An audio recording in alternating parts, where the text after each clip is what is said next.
A fellow traveler, written by A.G. Gardiner। एक सहयात्री। इस पाठ में A.G. गार्डिनर बहुत ही मजाकिया लहजे में, आत्मकथा शैली में एक मार्मिक निबंध लिखते हैं। बहुत अच्छा संदेश देते हैं, बहुत गहरा संदेश देते हैं, लेकिन बहुत ही हंसते हंसाते हुए। और इनकी यही खूबी रही है A.G. गार्डिनर साहब की। आइए पाठ को पहले हिंदी में समझें, उन्हीं की भाषा में, बोली में, उन्हीं के लैंग्वेज में, यानी आत्मकथा रूप में वे क्या कहते हैं, और समझने का प्रयास करें, ताकि बाद में जब हम इंग्लिश में भी पढ़ें तो समझ में आए। कहते हैं पहले पैराग्राफ में कि मैं नहीं जानता कि हम दोनों में से कौन पहले डब्बे में सवार हुआ। वास्तव में मैं यह भी नहीं जानता था कि वह कुछ समय के लिए डब्बे में था। यह लंदन से मिडलैंड टाउन को जाने वाली अंतिम गाड़ी थी, एक अत्यंत ही धीमी गति से चलने वाली रेलगाड़ी, और ऐसा लगता था कि जैसे यह यात्रा कभी समाप्त ही नहीं होगी। जब वह चलती थी तब उसमें बहुत अधिक भीड़ होती थी, किंतु ज्यों ही यह उपनगरीय स्टेशनों को आगे बढ़ते हुए, रुकते हुए जाती थी, तब एक एक दो दो यात्री नीचे उतरते जाते थे। और जैसे ही हम लोग लंदन के बाहरी क्षेत्र में आगे बढ़े, तब डिब्बे में मैं अकेला ही बचा। यानी लेखक ट्रेन से सफ़र कर रहा है और बता रहा है कि पैसेंजर ट्रेन है, हर जगह रुकती है, ऐसा लगता है जैसे ये कभी यात्रा समाप्त ही नहीं होगी। धीमी गति से चलना, हर जगह रुकते हुए चलना, और इस तरह से रात्रि के समय जो डिब्बा शोर करता हुआ झटके ले रहा हो और उसमें अकेले यात्रा करना स्वतंत्रता का आनंद देता है। वहाँ बहुत प्रकार से स्वतंत्रता का सुखद आभास हो सकता है।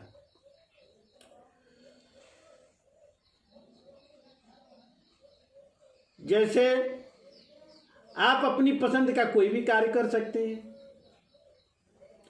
खूब चिल्ला चिल्ला कर बात करें अकेले। जहाँ लोगों के बीच में चिल्लाकर बात करने में हो सकता है आप पर लोग हंसें, लेकिन वहाँ ऐसा कोई करने वाला है नहीं, कोई आपको सुनेगा नहीं। आप अपने किसी दुश्मन को, लेखक यहाँ काल्पनिक नाम जॉन लेता है, जॉन कहता है आप जॉन से सफलतापूर्वक लड़ सकते हैं, अर्थात खूब ढिसुम ढिसुम करिए, उसको मारिए, उधर से तो आप पर प्रहार होगा नहीं। जवाबी हमले का कोई डर नहीं। उसे मिट्टी में लुढ़का दीजिए, धकेल दीजिए, आप खुद सिर के बल खड़े हो जाइए। मन कर रहा है तो दो चार कदम नाच लीजिए। गोल्फ का अभ्यास कर सकते हैं, या बिना किसी रोक टोक के बच्चों वाला खेल जैसे कंचे खेल सकते हैं फर्श पर।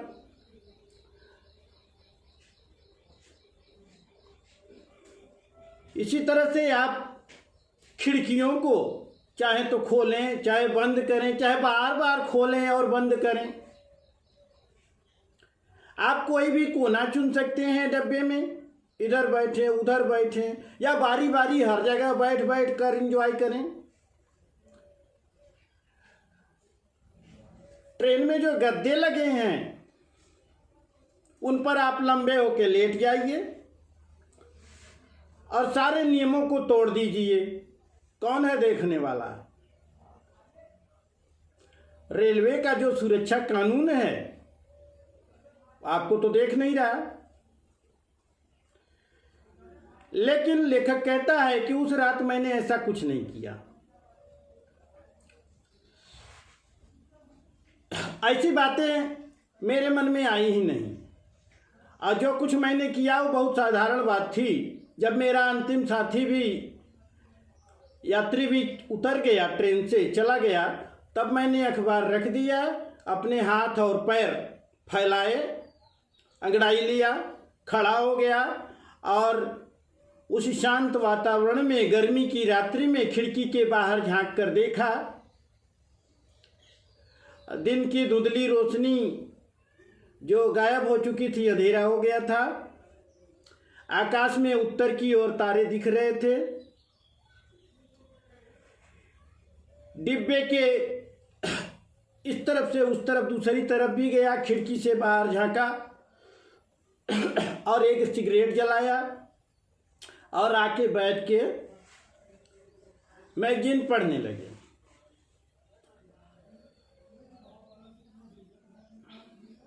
और तब उन्हें आभास हुआ कि डब्बे में वो अकेले नहीं हैं। लेखक कहते हैं कि वह आया और मेरी नाक पर बैठ गया। वह उन कीड़े मकोड़ों में से एक था जिसे हम मच्छर कहते हैं। पंख वाला, तेज डंक वाला और निडर। मैंने उसे अपनी नाक पर से हटा दिया। उसने डिब्बे का दौरा किया, उसकी लंबाई, चौड़ाई तथा ऊंचाई का निरीक्षण किया, अर्थात उड़ गया, चारों ओर उड़ा। और फिर पुनः ऊपर लाइट जल रही थी, उसके चारों ओर जाके फड़फड़ाया। और शायद उसने सोचा कि यह जो बहुत बड़ा प्राणी बैठा है, इससे अच्छा और कोई मनोरंजन का स्थल नहीं हो सकता। इसलिए वह पुनः आया और अब की बार मेरी गर्दन पर बैठ गया। लेखक कह रहा है वो आके गर्दन पर बैठ गया। लेखक ने पुनः उसे झटका दिया और वह उड़ गया। पूरे डिब्बे का दौरा किया, वापस लौटा और बड़े ही बेशर्मी से मेरे हाथ पर आके बैठ गया। अच्छा, लेखक बोलता है, लेखक कहता है इसके बाद मुझे गुस्सा आया। मैंने कहा कि बर्दाश्त की भी कोई सीमा होती है, उदारता की भी कोई सीमा होती है। अब बहुत हो चुका, तुम्हें 2 बार चेतावनी दी गई और मैं वैसे भी एक विशेष व्यक्ति हूँ, अर्थात मानव हूँ। मुझे पसंद नहीं है कि कोई अपरिचित व्यक्ति मेरे शरीर को गुदगुदाए। मैं अब स्वयं को एक जज मानता हूँ और जो तुम्हें किसी कैदी की तरह मौत की दंड देता हूँ, मौत की सजा सुनाता हूँ। तुम्हें मृत्युदंड देता हूँ और यही न्याय की मांग है और अदालत का यही आदेश है। तुम्हारे विरुद्ध बहुत सारे आरोप हैं। लेखक मजाकिया लहजे में लिखता है, क्या आरोप है उस पे? तुम आवारा हो, तुम लोग कंटक हो, लोगों को काटते हो, तुम बिना टिकट की यात्रा कर रहे हो, तुम्हारे पास मीट कूपन भी नहीं है, यानी मेरा मांस नोच रहे हो, खून पी रहे हो। वास्तव में अंग्रेजों में ट्रेन में या कहीं भी आप ट्रेन में सफ़र करते हैं तो खाने के लिए कूपन लेते हैं, और मीट खाना है तो मीट का कूपन लेते हैं, तो उसके पास ये भी नहीं है। अर्थात तुम्हें किसी का खून चूसने का कोई अधिकार नहीं है। इन सभी आरोपों और अन्य बहुत सारे जुर्मों के कारण अब तुम्हें मृत्युदंड दी जाएगी, मरने के लिए तैयार हो जाओ। लेखक कहता है, मैंने अपने सीधे हाथ से बहुत तेज घातक घूसा मारा उसको, मच्छर। वह बड़ी चालाकी से मेरे मुक्के से बचकर भाग गया और मैंने स्वयं को बड़ा अपमानित महसूस किया। लेखक कह रहा है कि मेरा व्यक्तिगत अभिमान जागृत हो गया। मैं अपना मुक्का तान कर तथा अखबार लेकर आगे बढ़ा, उसका पीछा किया, सीट पर कूद कर चढ़ गया। वह लैंप के चारों ओर उड़ने लगा। मैं भी पीछे पीछे हाथ फैला के उसका पीछा किया, जैसे बिल्ली चतुराई से चूहे को पकड़ने के लिए। लेखक कह रहा है, मैं बिल्ली जैसी चतुराई और चालाकी अपनाया और बड़ी चालाकी से घात लगाकर वेट किया, इंतजार किया कि जब वह आए तो अटैक करूं, और उसकी प्रतीक्षा में चुपचाप धीरे धीरे आगे बढ़ा और अचानक बड़ी तेजी से भयंकर ढंग से उस पर वार किया। लेकिन यह भी व्यर्थ रहा। वह मेरे साथ ऐसे खेल कर रहा था जैसे कोई सांड से कुश्ती लड़ने वाला व्यक्ति क्रोधित सांड को चारों ओर बड़ी चतुराई से घुमा देता है तथा उससे निपटता है। इस तरह से ये स्पष्ट हो गया कि वह अपना मनोरंजन कर रहा था, मुझसे डर नहीं रहा था, और इसी कारण उसने मेरी शांति को भंग किया था। वह थोड़ा खेलना चाहता था, और ऐसा खेल जिसमें इतने बड़े भारी प्राणी को चारों ओर घुमा फिरा कर नचा दिया, और यह इतना बड़ा प्राणी असहाय मूर्ख दिखाई पड़ रहा। मैंने अब समझने की कोशिश की, सोचना शुरू कर दिया। लेखक कह रहा है, अब वह केवल एक मच्छर के रूप में नहीं रह गया, बल्कि मेरी बराबरी में दिखने लगा, और ऐसा मुझे महसूस हुआ कि डिब्बे पर उसका भी अधिकार था। और फिर मेरे अंदर उसके प्रति स्नेह की भावना आने लगी। मेरे अंदर जो घमंड था कि मैं बहुत महान हूं, वह भावना गायब होने लगी धीरे धीरे। मैं अपने आप को उस प्राणी से महान कैसे मान सकता था जो स्पष्ट रूप से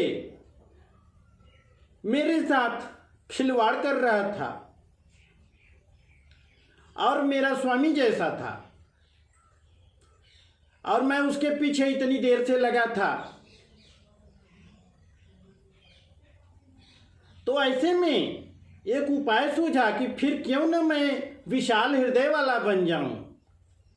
विशाल हृदय तथा दया मनुष्य के दो सबसे अच्छे लक्षण हैं। इन्हीं दोनों गुणों के अभ्यास से मैं अपनी इस इंसल्ट को, बेइज्जत को हटा सकता हूं और सम्मान पुनः प्राप्त कर सकता हूं। सम्मान के साथ साथ अपनी जगह बैठ सकता हूं। मन में जो छटपटाहट है उससे छुटकारा पा सकता हूं। इस तरह से निराश होकर मैं अपनी सीट पर आया और मैंने कहा कि जाओ, मैं मृत्युदंड वापस लेता हूं। मैं तुम्हें नहीं मार सकता, किंतु मैं तुम्हारे मृत्युदंड को माफ कर सकता हूं, क्षमा कर सकता हूं, और मैं ऐसा कर रहा हूं। और मैंने अखबार उठाया और पढ़ने बैठ गया। मैंने कहा कि जाओ, तुम्हें क्षमा किया। लेकिन जब अखबार पढ़ने लगा लेखक, तो मच्छर पुनः आके उसी अखबार पर मैगजीन का 2 पेज था, वो पेज के बीच में आके बैठ गया। अब लेखक देखता है और कहता है मनी मन कि ऐ मूर्ख साथी, तुम स्वयं को मेरे हवाले कर दिए। इस मैगजीन के वह समाचार पत्र साप्ताहिक समाचार पत्र था, हफ्ते में प्रकाशित होने वाला। तो कहता है इस साप्ताहिक समाचार पत्र के दोनों पन्नों को यदि जोर से दबा दूं तो चट की आवाज होगी, अब तुम चटनी बन जाओगे और 2 समाचार के बीच में तुम कुचल जाओगे और मर जाओगे। ये 2 समाचार, एक तरफ है पीस ट्रैप्स और दूसरी तरफ है द मोनेस्ट्री ऑफ मिस्टर हैस। किंतु मैं ऐसा नहीं करूंगा।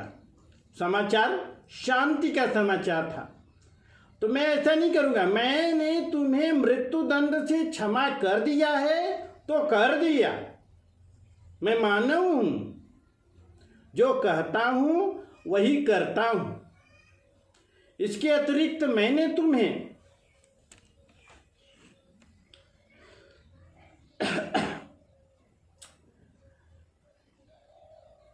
माफ कर दिया है। मैं कल्पना करता हूं कि सेंट फ्रांसिस भी तुम्हें छोटा भाई ही मानता है। मैं इतनी उदारता तथा विनम्रता तो नहीं दिखा सकता। सेंट फ्रांसिस के लेख का उदाहरण देता है लेखक,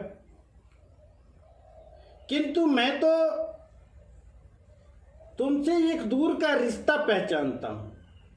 संयोग से हम इस गर्मी में रात्रि में एक साथ यात्रा कर रहे हैं, सहयात्री बन गए। मैंने तुम्हारा और तुमने मेरा मनोरंजन किया,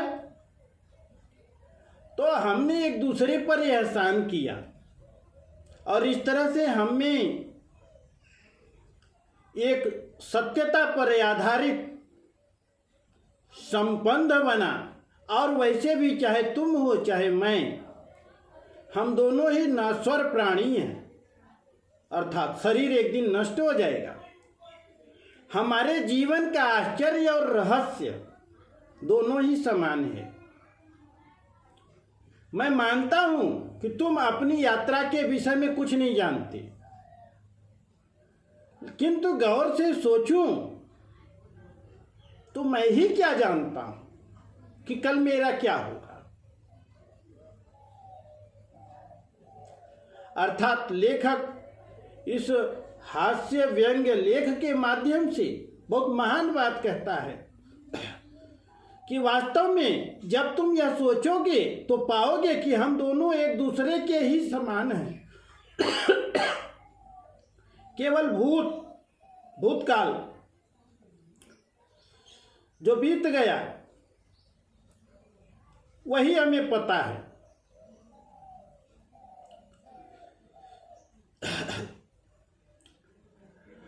और इस तरह से तुम मेरे एक अच्छे सहयात्री हो।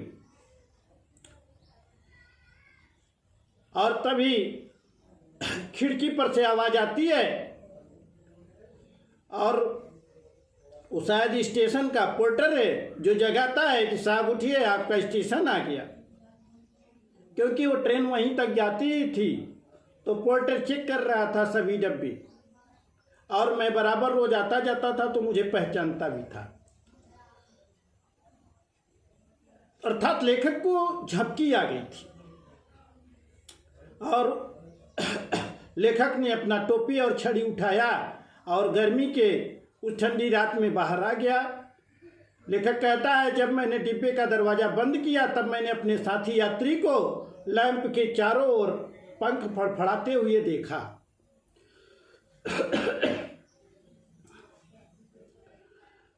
अर्थात हम इस दुनिया को छोड़ के जाते हैं तो हमारे दूसरे परिजन उसी की तरह पंख फड़फड़ाते रह जाते हैं, कुछ कर नहीं पाते।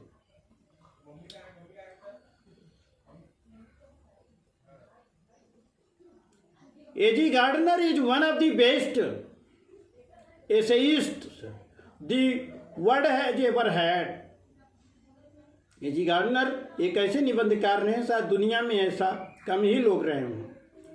He had the genius of describing ordinary things and exceptionally interesting manner. ये उनकी खूबी रही है कि बहुत ही रोचक ढंग से वे बहुत गंभीर बात कह जाया करते हैं. The present story is an example of it. ये कहानी भी उसी का उदाहरण है. Gardner was travelling in a passenger train from London to Midland town. The passengers got down in 1 and 2 are at the wayside stations, and in the end he was left alone in the compartment, or he thought that he was alone in compartment. The author says the sense of being alone in the compartment opened up a basket full of good things. Instead of feeling loneliness,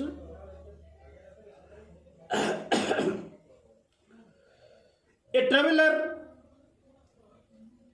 could do anything he liked. He could stand upwards on his head and nobody would see. He could fight with his enemy without any protecting. He could sing, dance, or he could open or shut the windows, either side, or both windows,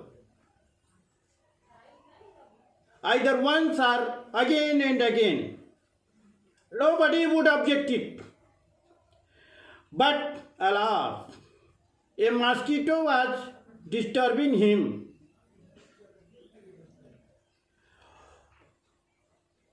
Author says he did not do anything, but he stood up, stretched his arms and legs, looked outside of the window and both sides, lit a cigarette and sat down, opened the newspaper, weekly newspaper, and started to read. And this time he came to know that a mosquito was present in the compartment. The mosquito fluttered, took a round in the compartment and sat on the nose of the writer. He flicked it off, but it again sat on his nose after taking another round. Again it sat on his neck. He flipped it again. Then it sat on the back of his hand and then on the newspaper he was reading. He warned the mosquito twice, but in vain. Now, Gardner decided to kill it. He declared,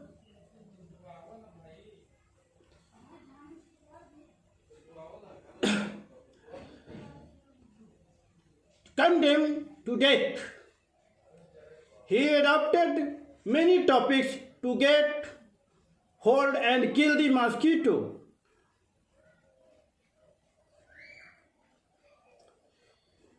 But every time it escaped. Gardner felt that all in vain. At last, Gardner began to enter into the spirit of a fellow mosquito it was no more a mere insect of him.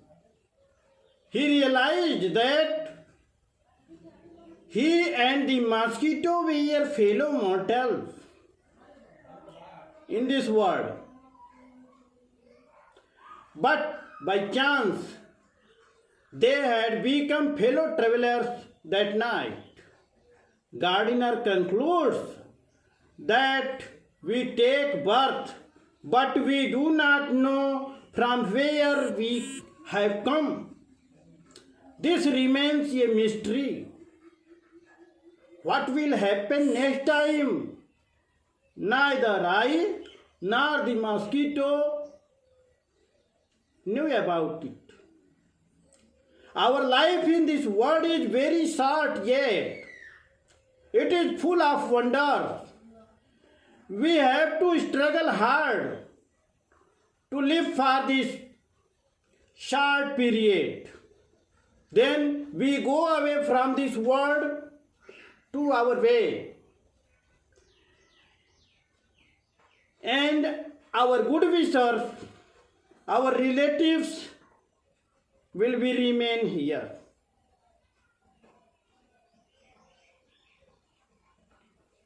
Okay